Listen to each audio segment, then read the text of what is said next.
Hi everyone, welcome again to Baden Hill. During this video, we're going to be talking about how the Russian Revolution got rolling. And I know we've been laying the background for our first two videos, and we're going to continue doing that, but I think you're going to start seeing what's eventually going to happen in the Russian Revolution.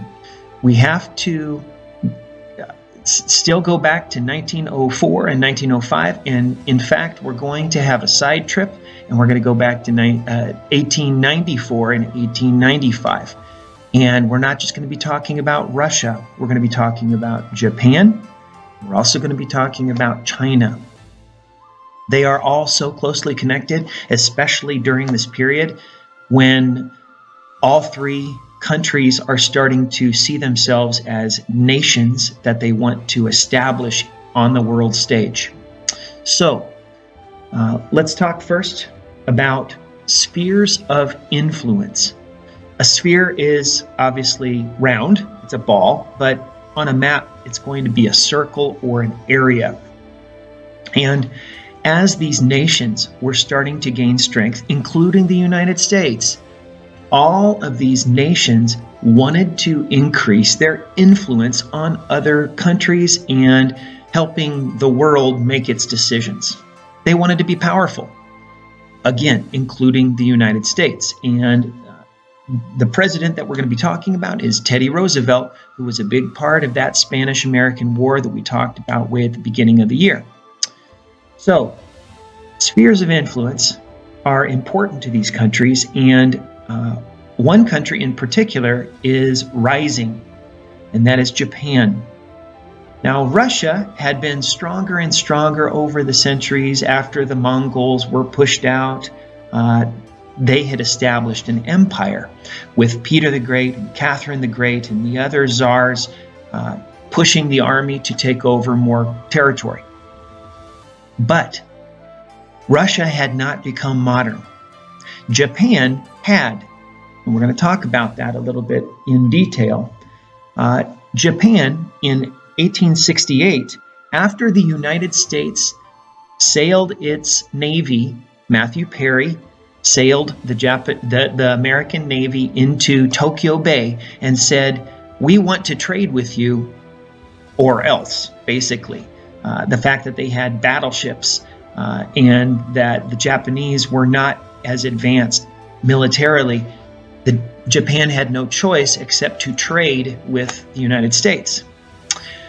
Shortly after that, there was a lot of popular unrest because the people saw this as losing face, being humiliated and embarrassed by the United States. But that led the Japanese people to say, we want to get rid of the leaders we have, and we want to restore an emperor who's strong, who can lead Japan into the future. And that was the Meiji, M-E-I-J-I, Meiji Emperor, and the Meiji Restoration, because order and power were restored in Japan. And so from that point forward, Japan said, if we can't beat them, we need to join them, or at least allow them to come to our country to train us in modern methods of military, but also industrialization in general.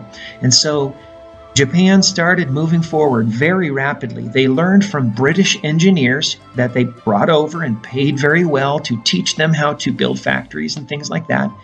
And then when they learned how to do that, they said, okay, we don't need you anymore, bye-bye. And so the British engineers weren't needed anymore, and Japan continued to modernize. The clothing that especially men wore in Japan was just like the clothing worn in the United States or Europe. It was suits, it was top hats. Japan wanted to be like Europe in the sense that they could get power, but they didn't want to let go of their Japanese-ness. And Japan was very successful during this period into the late 1800s. And so their military grew, their navy grew, they had all kinds of battleships and torpedo boats, meaning they could fire torpedoes and sink other people's ships. And they wanted to expand their influence, their sphere of influence, to include the Korean Peninsula and also Manchuria. And the southern part of Manchuria was called Mukden, M-U-K-D-E-N. This will be a little bit important later on. And Russia also wanted to maintain its influence, and so did China. The Qing dynasty was declining, but China didn't want to give up its control. And just know that much of the battle was over ports for their new fancy ships. And some ports, like Vladivostok in Russia, was a cold water port. It was only available during the summer months and not during the winter. And so Russia was seeking a warm water port in that area. And there was a port called Port Arthur, and it's technically a part of China today, called Liushunkou. That means travel smooth door, okay? And that's what a port is. It makes travel smooth, and it's a doorway so that ships can come in. That's the name of it, Liushunkou today. But Port Arthur was the traditional name, named after, again, a European American, and I think it's American, I'm not sure for sure. But the idea is there was all this colonization going on, right? And everybody's trying to grab a piece of the pie in Asia and also Africa, which we'll see. So Manchuria and Korea were the prizes that everybody wanted.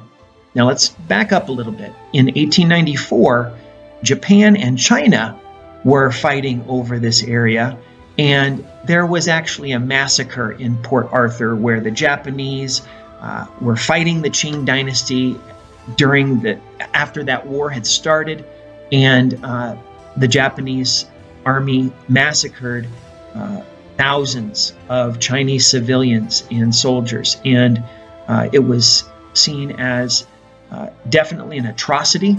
But the reporting from American reporters who were allowed to travel with the Japanese wasn't appreciated by the Japanese, and this anti-American feeling would continue. And this is still at the early 1900s. I'm sorry, late 1800s, and it would continue in the 1900s.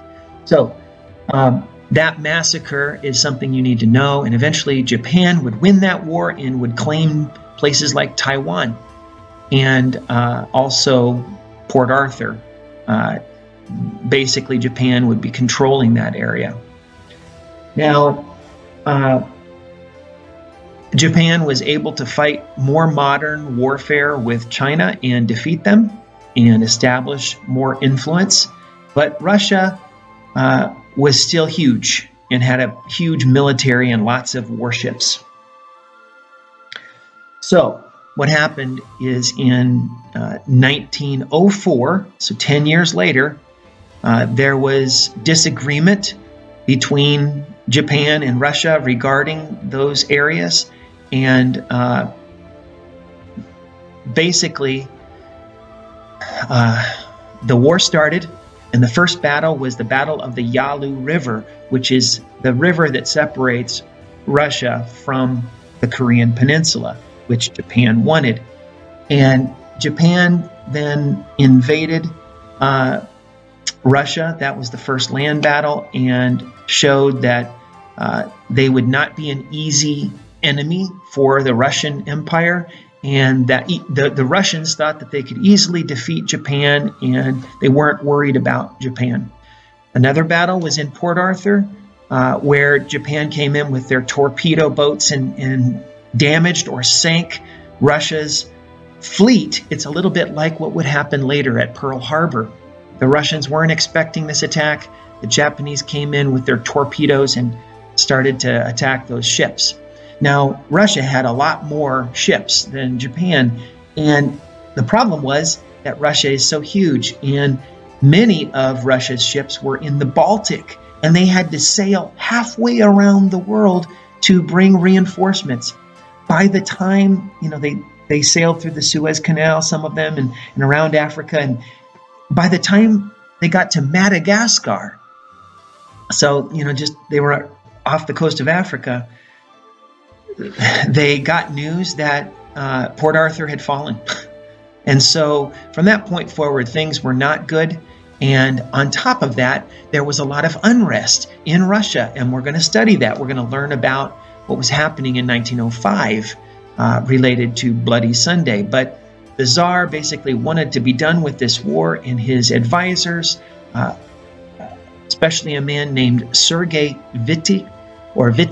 Sergei Witte was his main minister, his main advisor, and Witte said, stop this war, let's end it. And so,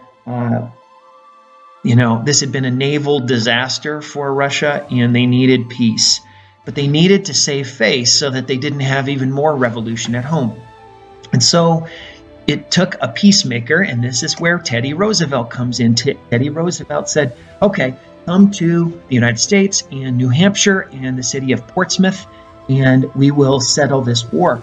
And what ended up happening is that Japan had had such a huge victory, but through the negotiations, Russia was allowed to save face, didn't have to give up everything or pay a lot of money to Japan. Well, peace was made, and Teddy Roosevelt received the Nobel Peace Prize. But the people in Japan were extremely upset at the Americans, and for 3 days, people were rioting in Tokyo because of the peace settlement. And so, nothing good is going to come of this.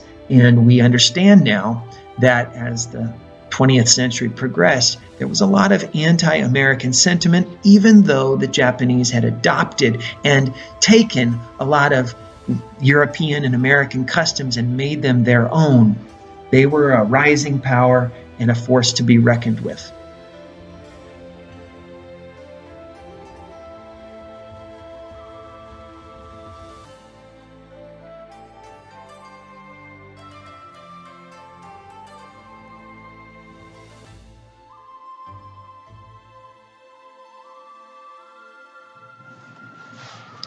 Finally, the time has come for us to talk about revolution, only we're going to start with the revolution of 1905. Now, this entire video is called the Socialist Revolution, and it's important to know that Russia went through 2 revolutions in the same year in 1917, and so we're building up to the first revolution, and then there's going to be a second one in the next segment. And this is something that Vladimir Lenin actually predicted, if you remember. So let's start with a man, an imperfect man, but someone that maybe we can see as a kind of hero. He was a religious man. He was a church man, and his name was Father Georg E Capone. Georg E Capone. And he was being trained within the Russian Orthodox Church. He was raised in a religious family. As he went through the process of being a student, apparently he had some bad behavior. And as a result, his quest to become a priest was blocked. And he decided to do other things. He had some periods where I'm sure he was experiencing depression and difficulty. One thing that influenced him throughout his life, at least from the time he was a student forward, was the ideas of Lev Tolstoy. Now, Tolstoy is a writer, and you will read some short stories by Tolstoy as you go through school. And you need to know that he is one of the greatest writers of all time in world literature, and maybe the greatest writer in Russian history. Tolstoy was also a profoundly devout Christian. He was a Christian man, and he saw what happened to poor people in Russia, the peasants, the serfs, the working classes.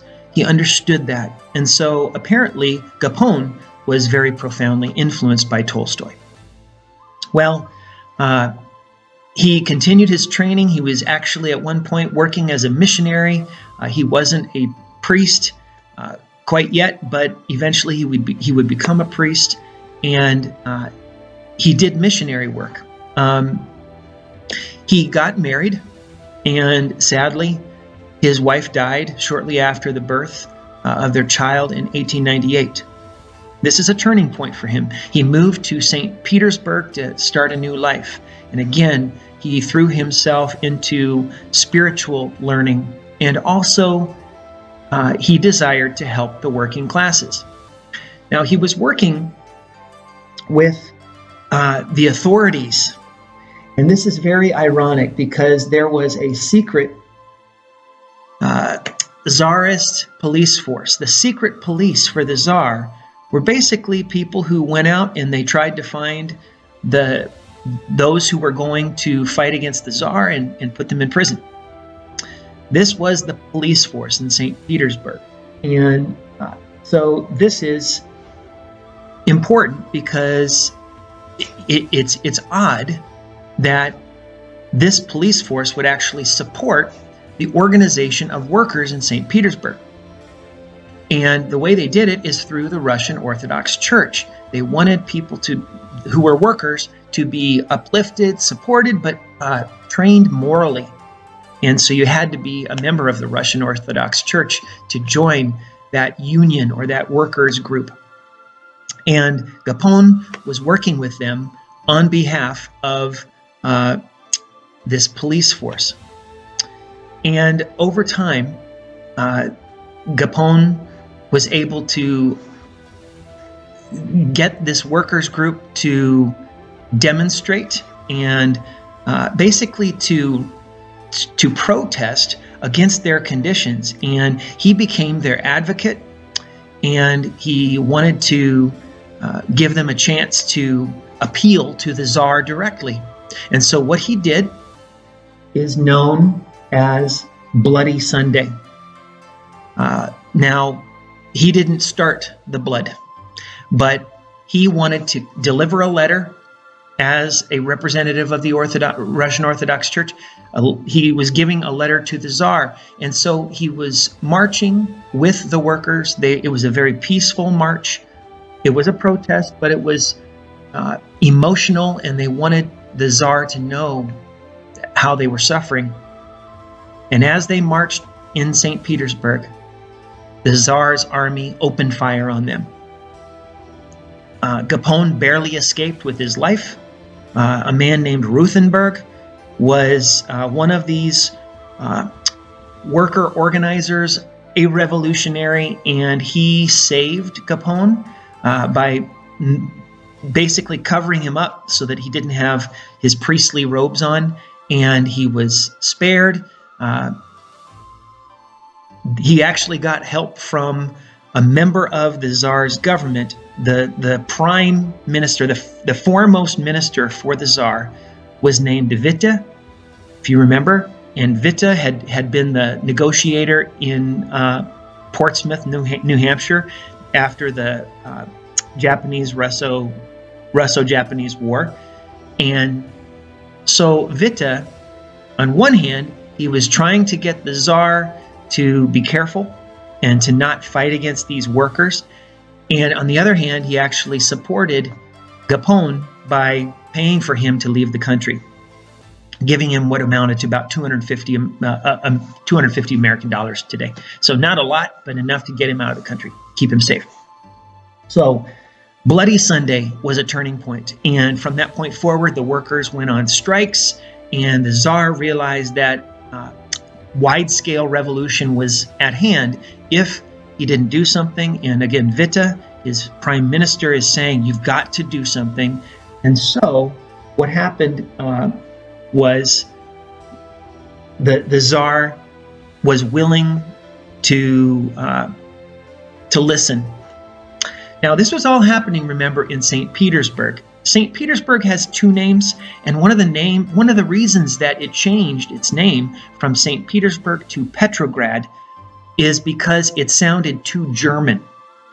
Now, that was especially during World War I, and the Tsar's wife, Alexandra, was actually Russian. Was actually German.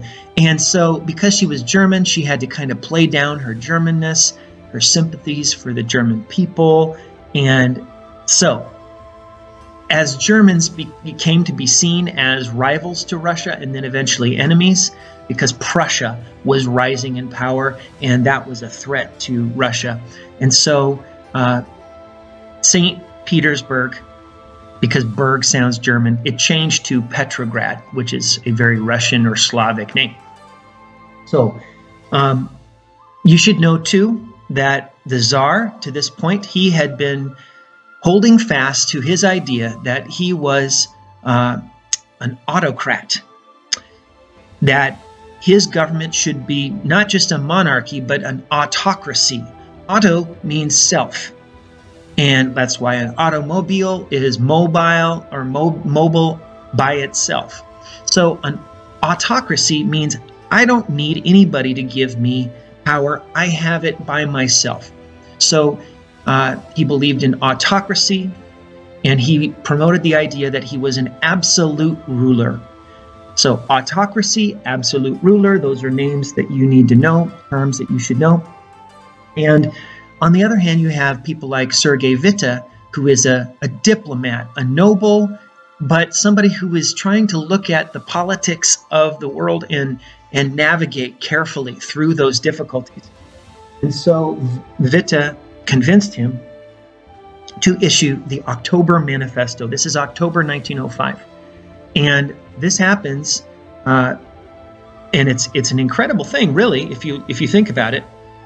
Because remember, the serfs had been slaves until 1861, and now the Tsar is going to issue the October Manifesto. This gives the idea that freedoms will be allowed to the people of Russia, that they will have civil rights, they'll have the right of free speech, the right to assemble, the right to associate with different organizations as they wish, that they will have a Duma, and that we will talk about next. Just know this was a huge development, and it led then in 1906 to the Russian Constitution.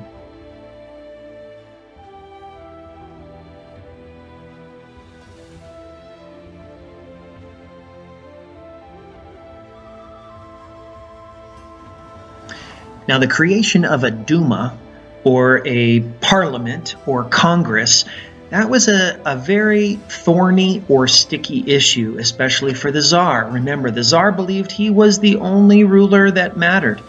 He was an autocrat. He was the absolute ruler. And now he was being forced to share power.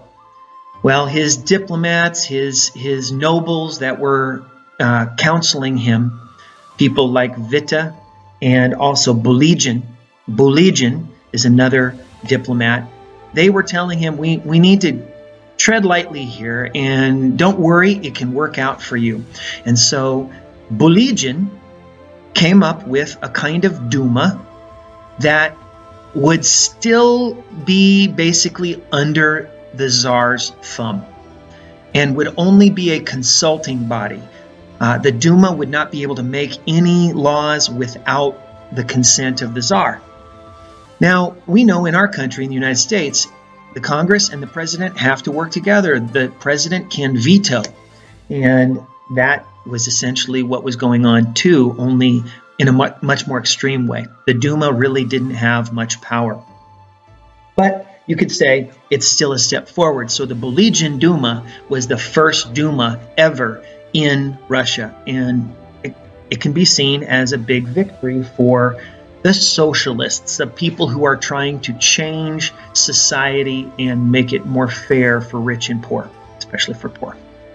So we've talked quite a bit already about Sergei Witte, and Witte saw that things were very, very fragile, and he kept cautioning the Tsar not to resist, not to push back, not to retreat from the October Manifesto. And he was basically someone who was in charge of that first Duma, but he was succeeded by a man named Peter Stolypin.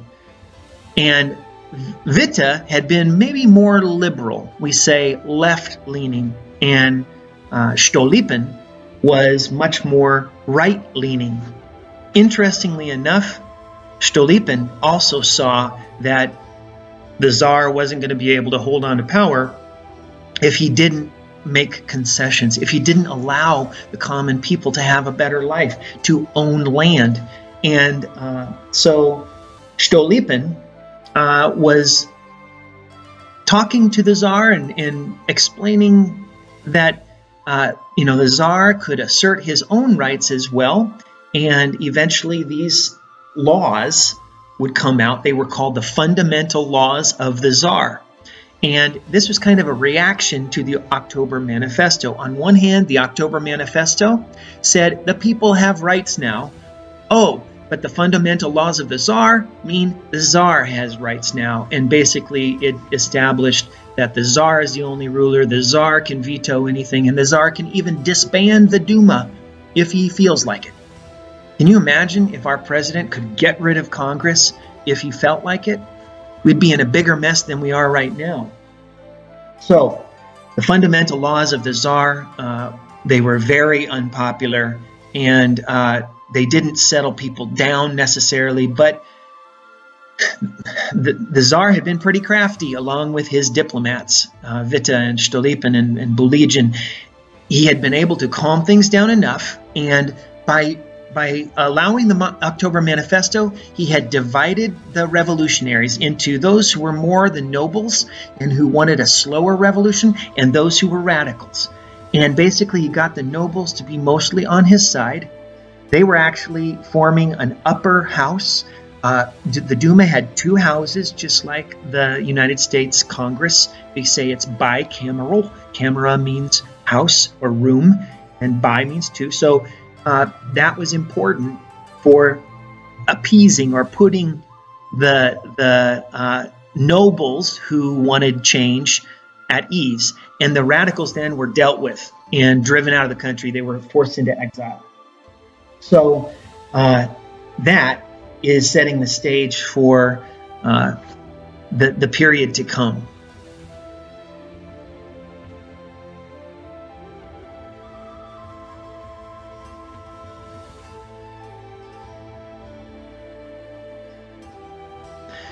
So in the time between 1905 and about 1907, there was a breaking of the ice. There was a glimpse of progress, and the period right after the Communist Manifesto was called the Days of Freedom.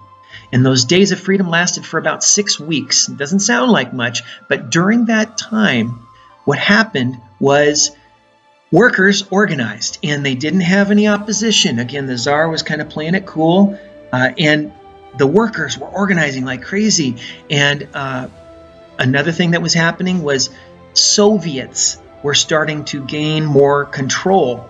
The idea of these workers' councils, and this will be very important later on, even 10 years later. It took a decade more, but something's happening. So because of these Days of Freedom, the workers are organizing, but on the other hand, the radical revolutionaries are being forced out of the country. There's a decline in revolutionary activity, more police presence, that kind of thing. And I'm just going to insert here, there's an interesting story about this whole period. A man named Mikhail Borodin was one of those Russian revolutionaries with Lenin. He was forced to leave just before the 1905 revolution, and he went to the United States, and he studied in the United States. And he studied at my school, Valparaiso University in Indiana, a Lutheran college today. It wasn't back then as much, but it's a special attachment that I have to that history. And Borodin, actually, he had a happy life in the United States. He learned English to the extent that he became an English teacher, and he worked at Jane Addams, A-D-D-A-M-S, Jane Addams's house in, it was called Hull House, and it was basically a place where refugees, immigrants could come and they could be transitioned into American life. So Borodin loved American life, and eventually he did return with the Russian Revolution that was to come, and he was in Russia, and unfortunately he was Jewish, and even during the time of the communists, Jews, Russian Jews were persecuted. If you know Fiddler on the Roof, maybe you understand that history a little bit. And it's a sad history. It's terrible in ways similar to the Holocaust in Germany and Europe. So, because these revolutionaries are out of the country, order is restored, and then the Tsar basically says, okay, yeah, you got your Duma, but I'm still in charge, and the repression continued.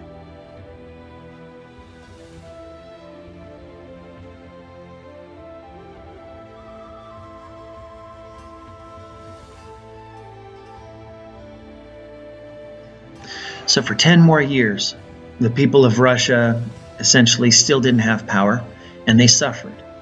And during this time, Russia found itself at odds with the Austro-Hungarian Empire, and we will discuss this as a whole unit, the beginning of World War I, and this included Germany, who was the ally of the Austro-Hungarian Empire, and Russia basically was coming to the aid, to the rescue of its ally, Serbia. And so it's a complicated thing how World War I started, and we will spend some time talking about that. But just know, war was the last thing that the people of Russia wanted or needed. But the Tsar was committed, and the Tsar was going to fight. And at first, the Russian people got behind the Tsar. But the problem was that the Russian government didn't have enough money, meaning equipment, to prepare their troops and even train their troops. And so Russian troops were going into battle unprepared, in many cases unarmed, and they were going to the slaughter. And so things went very badly for the Russians. They had a couple of victories here and there, but mostly it was a terrible, terrible thing starting in 1914. And because of this, the war was so unpopular that people at home were becoming more and more opposed and angry. They were becoming angrier and angrier toward the Tsar and what he continued to do to them. And so that was one side of it, and you need to know that the other side was simply the economy and the workers, and just being sick and tired of being second-class citizens unable to support their families even with bread. Now, it came to a head in February/March of 1917. Now, I need to talk to you about two calendars. The Julian calendar is an old calendar that was used in Russia, and it still had the same months, but the dates were different from the new calendar called the Gregorian calendar. And the Gregorian calendar had been adopted in Europe and the United States. So everybody else is on that calendar, and Russia is still in the old calendar, the Julian calendar. And the two calendars are 13 days different, and as a result, people in Russia were still in February while the rest of the world was in March, okay? So we call this the February Revolution, also the March Revolution. And it's basically 5 days that changed everything. And you need to know that all the men were out fighting, and so it was the women who were stuck with the job of supporting their families getting bread. And there was less and less and less bread. The government was rationing the bread, because, again, they had to feed the soldiers, but there was nothing for people to eat. Sometimes one loaf of bread or one portion of bread for a whole week. And so all the workers were left starving. They were working without the food they needed to work. The women went to the St. Petersburg markets protesting. They were demanding food. And there was something at this point called International Women's Day. In 1909, this started as a socialist gathering, similar to, the Haymarket gatherings that we've talked about. But basically, the women came together, and they were not armed. They were just protesting and saying, bread, give us bread. Our children are starving. On day one, 50,000 workers came to Petrograd. They poured in. On day two, 150,000 workers. came in, and hundreds of factories were closed because they don't have workers to work. And then day 3 was a general strike. Nobody's working. Small businesses, schools, newspapers, restaurants, they all shut down. The Tsar and the army, they ordered them back to work. They started arresting hundreds of people, and the army was given permission to shoot at the crowd. But day 4, the people hadn't returned to work, and many soldiers suddenly, came out, and basically some of the soldiers were switching sides because they had families, right? Well, 300 protesters were killed on that 4th day, and so everything is coming to a head. On day 5, the police fired into the crowd, but some police then fired back at the police, and they attacked the armory where the weapons were. It was opened. 25,000 soldiers joined this mutiny, and so the protesters were armed and they seized the city, the police stations, the public buildings. And Tsar Nicholas II was out at the front. He thought he would be a good general and go out to the front, even though he had no clue what he was doing, and he was mismanaging the war. Eventually, though, the railroads were controlled by the Russian rebels, and Nicholas tried to go back, but basically his staff left him, and so he had to abdicate. He had to give up his throne. And so that is the end of these 5 days that stunned the world. And it's all about the women, and then the soldiers, and then everybody realizing that they could actually take power from this one man.